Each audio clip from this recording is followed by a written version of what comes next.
bagong tanim. Ito ay para sa friend ng nilolo. Ayan, puro broccoli yan. At yan ay broccoli. Ngayon, dito tayo sa kabila at mag-harvest tayo yung pinakita ko sa inyo dati na farm for one. Ito na po siya ngayon, guys. Mag-harvest na po tayo ng litos para sa aming hapunan. At ito na rin yung mais, guys. Pakita ko sa inyo yung mais. Dati ito pa lang siya. Tingnan nyo, guys, yung ano. Ito yung mais.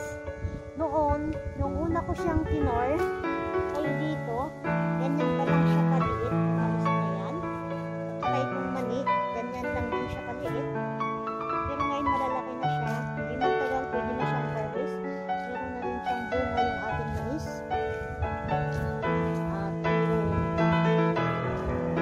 Broccoli at cauliflower meron na rin at saka rin may mga bunga na siya. Pero mga 1 week up pwede na siyang harvest. Dito na, guys. Kahapon yan ang ulam ko, talbos ng kamote. Yan yung tanim ko, guys, malago na naman siya. Ayan, guys, masarap itong prutas na ito. Ito kayo masarap. Meron kami bagong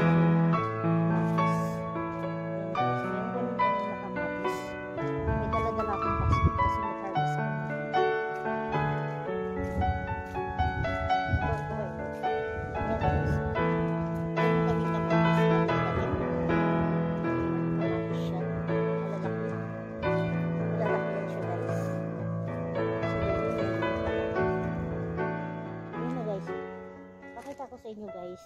Ito na yung cauliflower na inano ko sa inyo. Yung una kong tinor kayo. Ito na yun siya, guys. Yung may balot na siya. May bunga na. Yun siya, guys.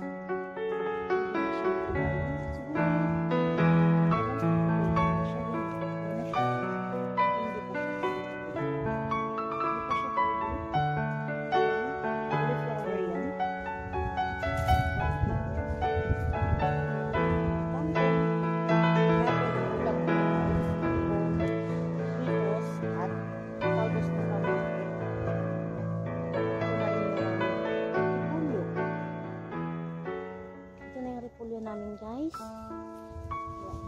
Ayan, ito na yung aming repolyo. Ayan na siya. Ayan, guys. Ayan na repolyo.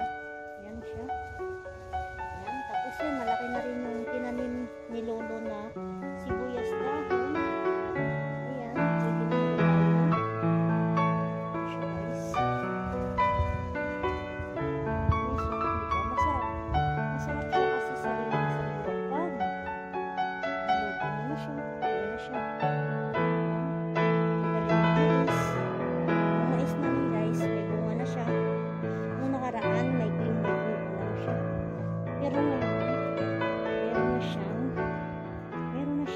Guys, yan, mayroon na siyang bunga.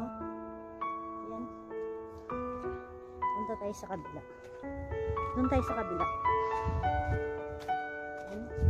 Sama ko kayo kung saan ako mag-harvest ng harvest ako. Yan ang bunga. Masarap. Masarap siya na po. Kasi parang pangalan. Pero masarap siya. Bala ko magtanim ng meron ako magagawa na tsara.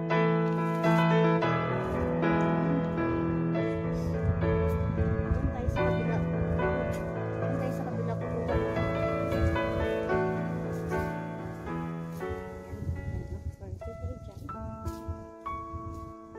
Kukuha tayo ng litos kung saan ako mag-harvest.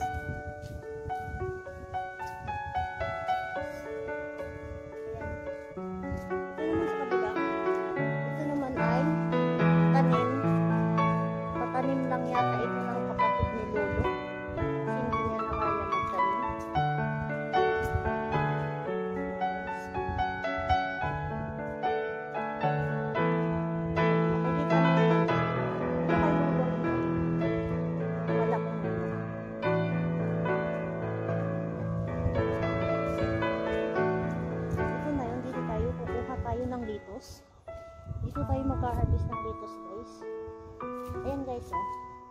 Yan, meron kami dito.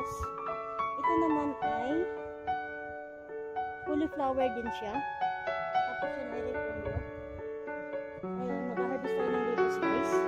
Meron naman tayong kamuting baging, kulay dilaw yan siya. Ito na yung tinanim namin ni Lolo nung last week.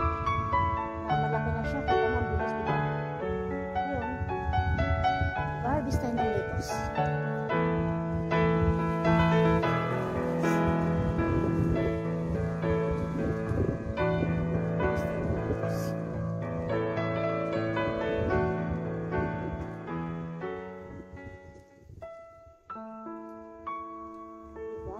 Pag mayroon kang tinanim guys, mayroon kang aanihin, di ba? Kaya mayroon na kami aanihin. Yan na guys.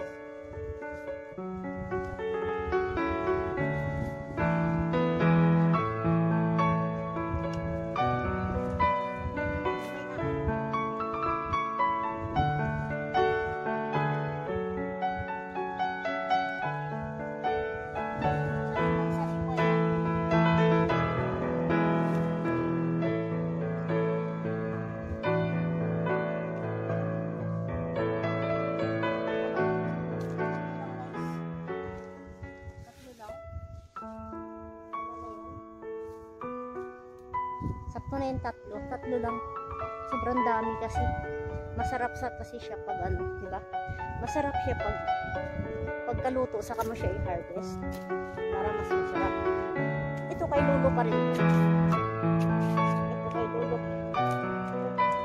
Kay Lolo pa rin ito guys. Ayan guys oh.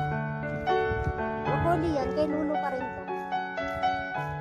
Kay Lolo pa rin ito. Kita nyo pag nag-harvest. Ipa-vlog ko din pag nag-harvest kami ng madaling araw pa lang, siguro mga 4 AM. Ito naman sa pinsan ni Lolo. Tutor ko muna kayo para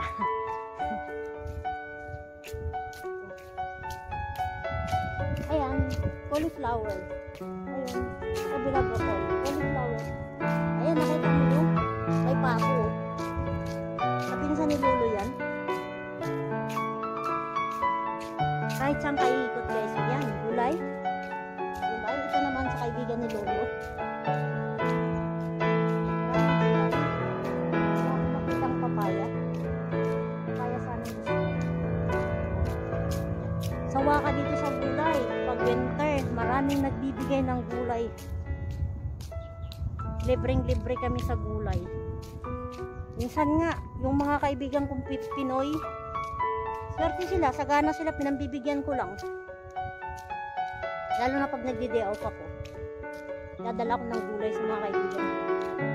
Kamatis, bayabas, kung anong meron ako, dadala ko yun. Wala sila po, hindi tayo ng alam. Ang sana ako ng volunteer. Ay, di ba pala yung tiyo? Ayan guys, oh. Diba malaki na yung sili, oh. Kita mo yung ano, green bell pepper.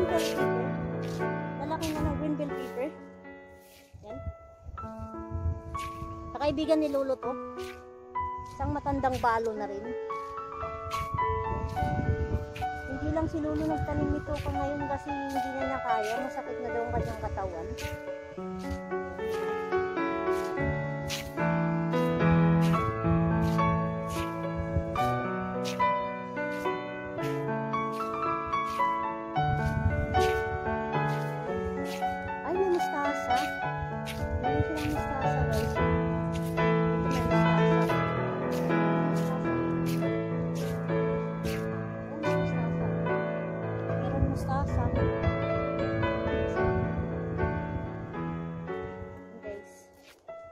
Uwi na tayo.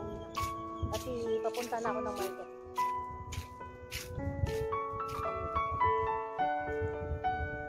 Maraming bunga.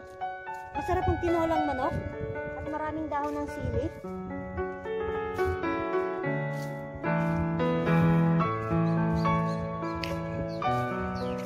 Sige na guys. Bye-bye na. Thank you so much.